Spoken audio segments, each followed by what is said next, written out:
Assalamualaikum warahmatullahi wabarakatuh. Pada pertemuan kali ini kita akan membahas mengenai permintaan dan penawaran. Ekonomi adalah kegiatan yang bertujuan untuk memenuhi kebutuhan dan keinginan manusia. Kata ekonomi sudah menjadi pembicaraan dan masalah kehidupan masyarakat sehari-hari. Hampir setiap hari, koran dan media lainnya memberitakan berbagai hal mengenai ekonomi.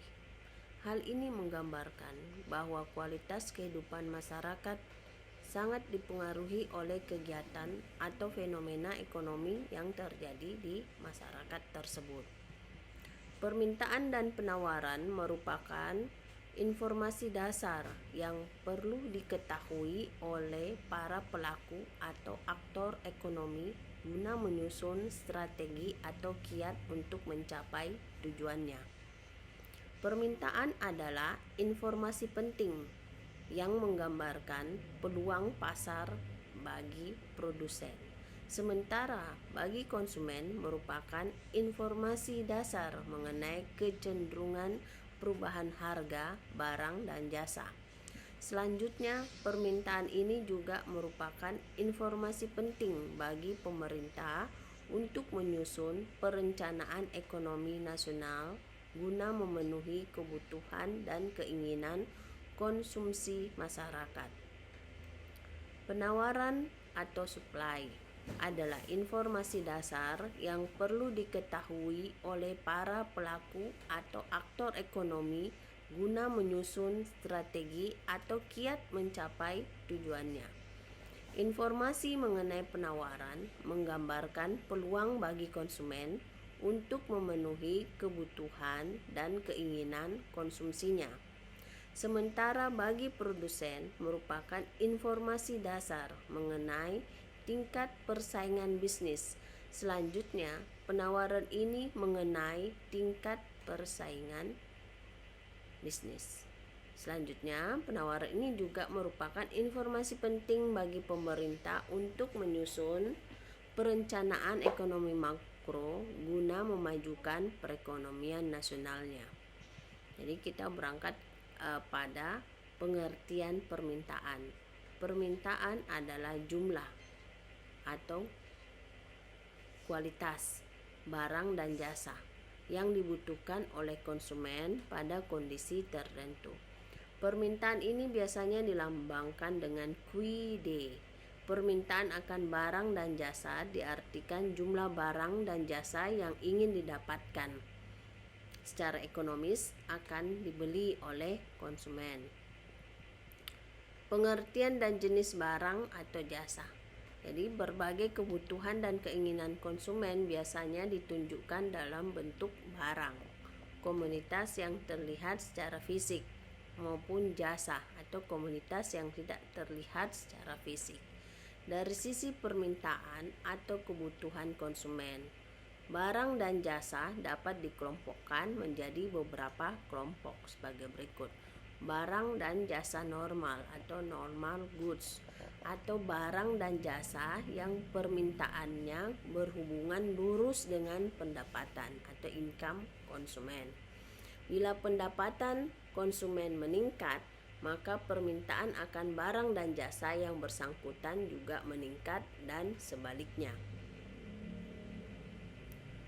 Barang dan jasa inferior atau inferior goods adalah barang dan jasa yang permintaannya berhubungan terbalik dengan pendapatan atau income konsumen. Bila pendapatan konsumen meningkat, maka permintaan akan barang dan jasanya yang bersangkutan menurun dan sebaliknya. Contoh, makan di restoran besar dengan makan di warung Tegal. Bila pendapatan konsumen meningkat, maka kecenderungan makan di restoran meningkat. Sebaliknya, kecenderungan makan di warung Tegal, permintaan makan di warung Tegal akan menurun. Dengan demikian, maka dapat dikatakan makan di warung Tegal inferior terhadap makan di restoran besar. Barang dan jasa utama adalah barang dan jasa yang diminta oleh konsumen. Barang dan jasa utama dapat berupa barang normal maupun barang inferior. Barang dan jasa pengganti atau substitution goods adalah barang dan jasa yang berfungsi sebagai barang pengganti atau substitusi barang utama, atau lebih ringkasnya, barang pengganti atau substitusi ini merupakan alternatif konsumsi bagi konsumen dalam memenuhi kebutuhan dan keinginan konsumsinya. Misalnya, barang utama gula putih, maka barang substitusinya dapat berupa gula merah. Untuk barang utama kopi, barang substitusinya dapat berupa teh atau jenis minuman lainnya. Jasa utama transportasi darat, jasa substitusinya dapat berupa transportasi laut atau transportasi udara. Permintaan barang dan jasa pengganti ini berhubungan terbalik dengan permintaan barang utamanya. Bila permintaan barang dan jasa utama meningkat, maka permintaan akan barang dan jasa penggantinya akan menurun, dan sebaliknya. Barang dan jasa pelengkap atau complement goods adalah barang dan jasa yang berfungsi sebagai pelengkap barang utama. Tanpa ada barang pelengkap ini, barang utama tidak atau kurang berfungsi dalam memenuhi kebutuhan dan keinginan konsumen. Misalnya, untuk barang utama mobil, maka barang pelengkapnya dapat berupa bahan bakar atau ban mobil.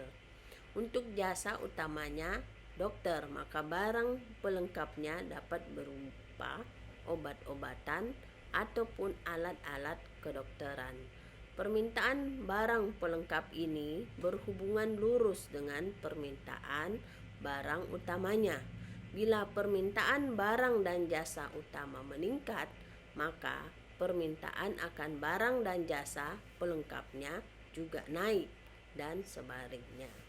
Barang dan jasa publik adalah barang dan jasa yang untuk mengkonsumsinya bersifat non-rivalry, dapat dikonsumsi secara bersamaan pada waktu yang sama dan tanpa saling meniadakan, dan non-eksklusif atau semua orang dapat memanfaatkannya tanpa harus membayar, seperti jalan raya, jembatan, terminal, pelabuhan, taman kota, dan sarana publik lainnya. Penyediaan barang dan jasa publik ini merupakan beban negara yang diselenggarakan oleh pemerintahan. Permintaan akan barang dan jasa publik ini berhubungan lurus dengan tingkat kesejahteraan masyarakat. Barang dan jasa privat atau private goods adalah barang dan jasa yang bersifat eksklusif. Tidak semua orang dapat mengkonsumsinya karena harus membayar sesuai dengan harga yang berlaku. Dengan demikian, maka yang dapat mengkonsumsi barang privat ini adalah orang-orang yang mempunyai cukup pendapatan atau income saja. Permintaan akan barang privat ini sangat dipengaruhi oleh hukum ekonomi, khususnya pendapatan, harga, dan jenis-jenis barang dan jasa di atas, kecuali untuk barang dan jasa publik. Kurva permintaan dasar menunjukkan sejumlah barang yang akan dibeli pada harga alternatif dengan menganggap faktor lain konstan. Hukum permintaan atau law of demand. Kurva permintaan mengarah ke bawah. Hukum permintaan adalah makin rendah harga suatu barang, makin banyak permintaan atas barang tersebut, dan sebaliknya, makin tinggi harga suatu barang, makin sedikit permintaan atas barang tersebut. Jadi faktor penentu permintaan itu tergantung pada pendapatan. Kita lihat dulu apakah barang normal atau barang inferior. Terus harga barang yang saling berhubungan, apakah harga substitusi atau harga pelengkap. Periklanan dan selera konsumen, populasi dan harapan konsumen. Jadi fungsi permintaan dapat dipresentasikan seperti formula fungsi dari PX harga barang X, PY harga barang yang berhubungan dengan barang Y, apakah dia sebagai barang substitusi atau barang pelengkap, dan fungsi dari M atau pendapatan, apakah dia barang normal atau barang inferior. Nah, itu inverse dari fungsi permintaan, harga sebagai sebuah fungsi dari permintaan kuantitas. Jadi fungsi permintaannya Q misalnya sama dengan 10 kurang 2P. Jadi inverse fungsi permintaannya 2P, X sama dengan 10 kurang QX. Jadi PX nya adalah 5 kurang 0,5 QX. Itu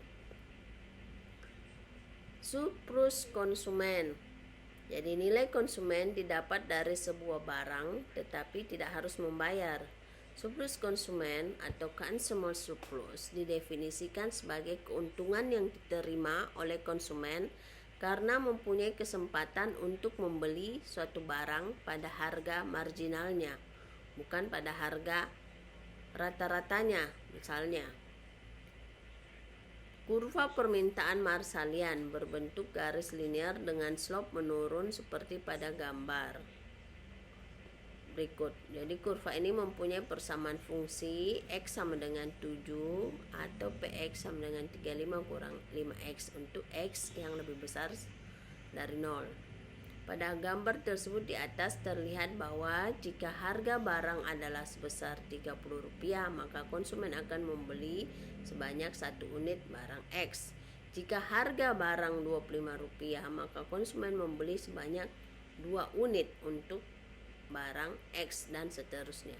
Misal, dibeli konsumen 4 unit barang X dengan harga per unit Rp15, maka total yang harus dibayar konsumen adalah sebesar 4 kali Rp15 atau sama dengan Rp60. Nilai ini dikatakan bahwa konsumen membeli dengan nilai marginalnya, dan dalam gambar 1 ditunjukkan oleh bagian kedua. Jika 4 unit tidak dibeli sekaligus tetapi dibeli dengan 1 unit pertama sebesar Rp30, 1 unit kedua sebesar Rp25, 1 unit ketiga sebesar Rp20, 1 unit keempat terbesar Rp15, maka total yang harus dibayar adalah Rp90. Nilai ini dikatakan bahwa konsumen membayar dengan nilai rata-ratanya. Nilai ini sama jika dihitung dengan nilai rata-ratanya.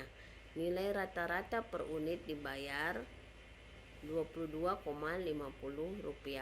Untuk 4 unit dibeli, konsumen harus membayar 4 kali Rp22,50 atau sama dengan Rp90.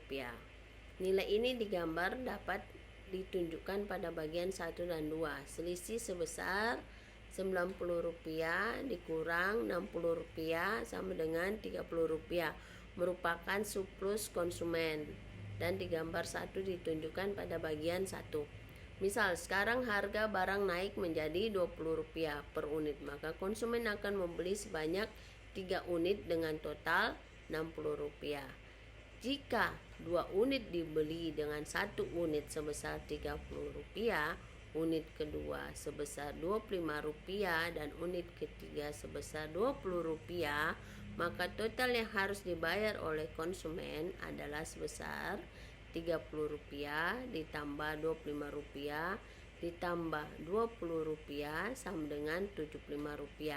Selisih sebesar Rp75 dikurang Rp60 Rp60 adalah Rp15, merupakan surplus konsumen.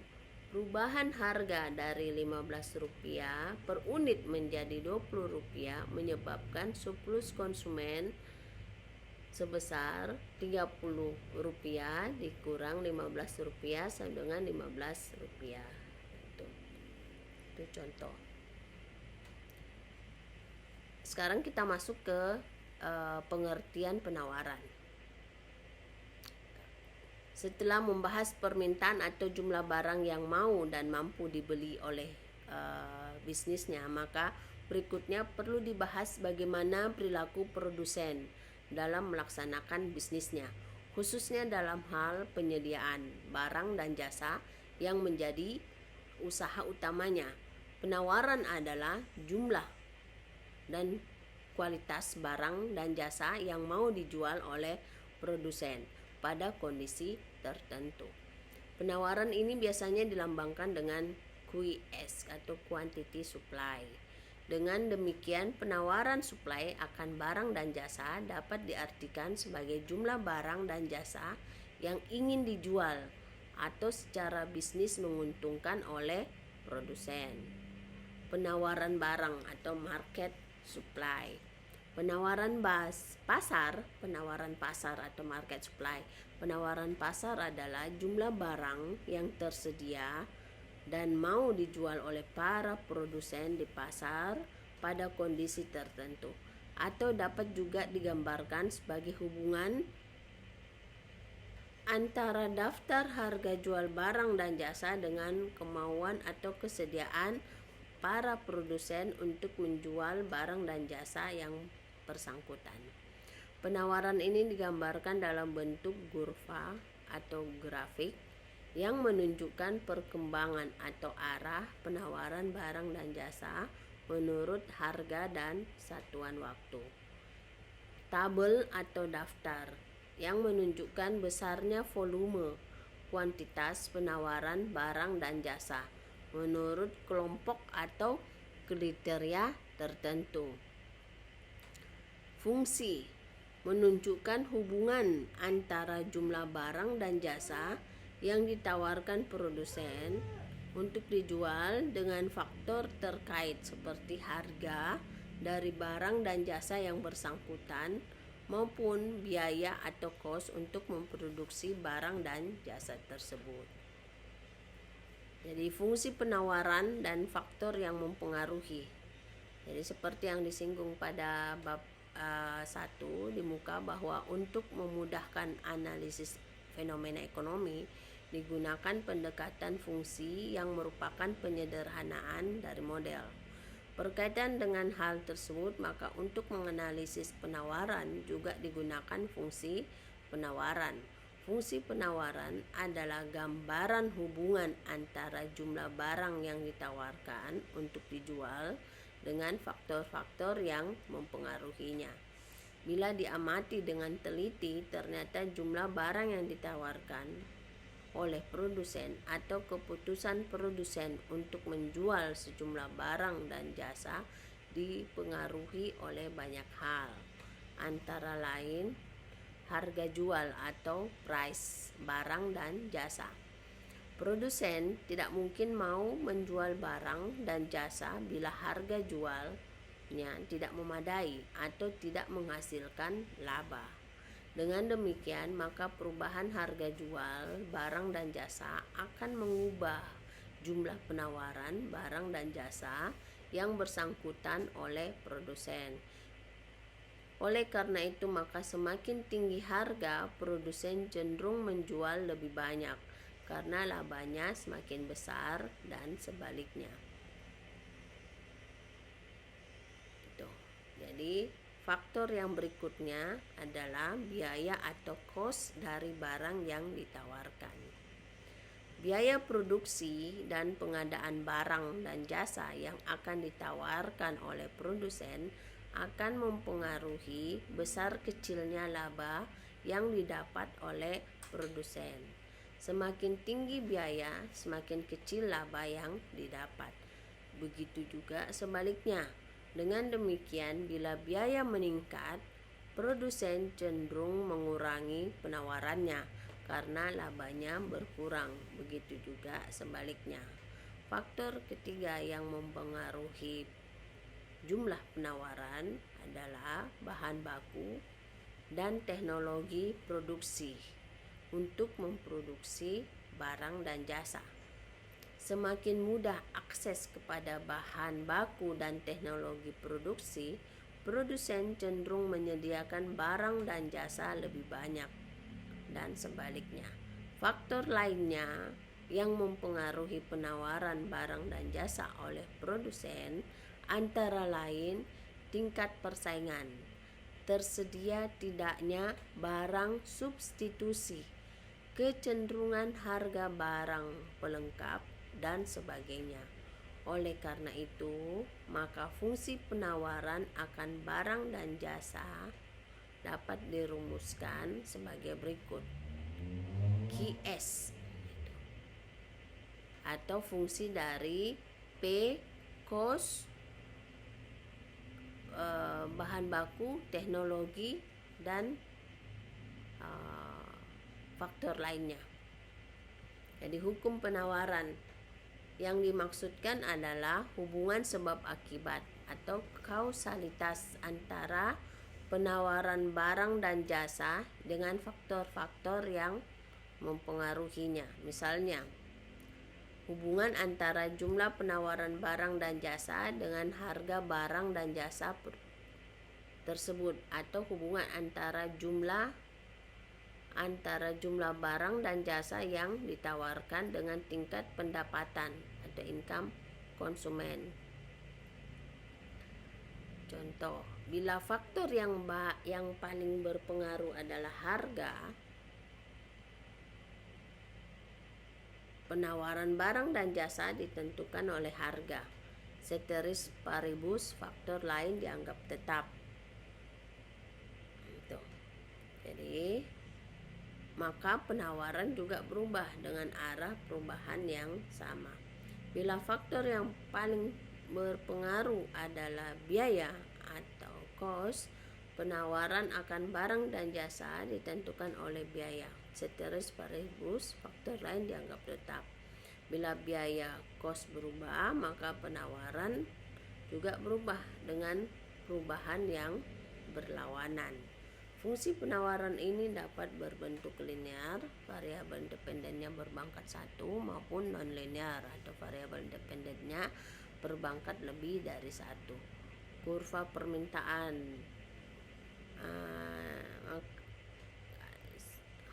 permintaan lukisan dari fungsi yang tadi, jadi bentuknya dapat berbentuk linear ataupun non-linear.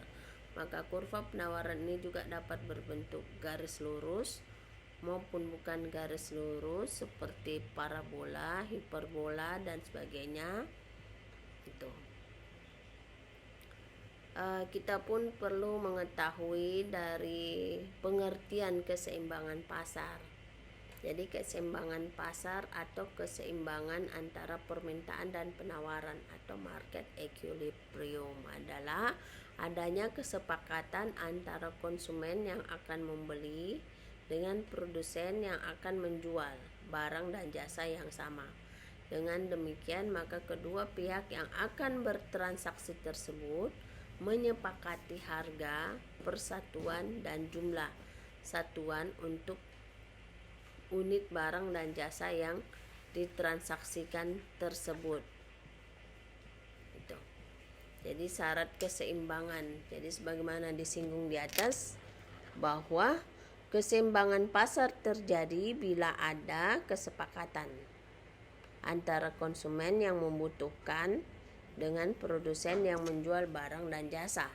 Oleh karena itu, maka syarat keseimbangan pasar dapat didekati dengan matematika, yaitu jumlah Q maupun harga barang dan jasa.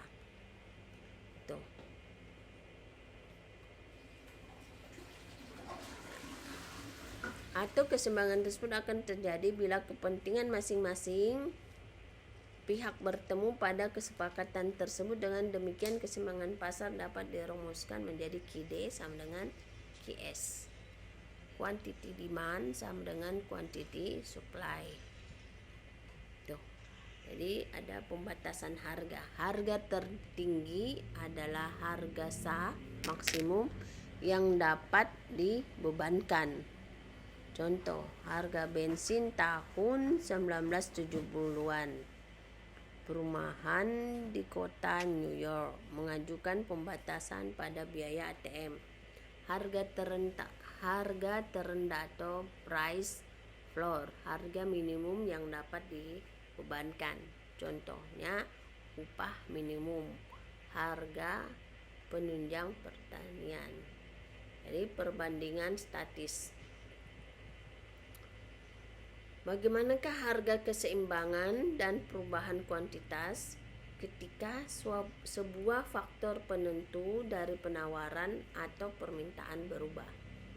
Analisis perbandingan statis menunjukkan bagaimana keseimbangan harga dan kuantitas akan berubah ketika sebuah faktor penentu atau permintaan mengalami perubahan. Jadi kesimpulannya, analisis permintaan dan penawaran itu untuk memperjelas gambaran besar atau dampak umum dari peristiwa saat ini pada keseimbangan harga dan kuantitas. Kesimpulan yang kedua dari analisis permintaan dan penawaran ini untuk mengorganisasi rencana tindakan atau dibutuhkan perubahan dalam produksi, persediaan, bahan dasar, sumber daya manusia, rencana pemasaran, dan lain-lain.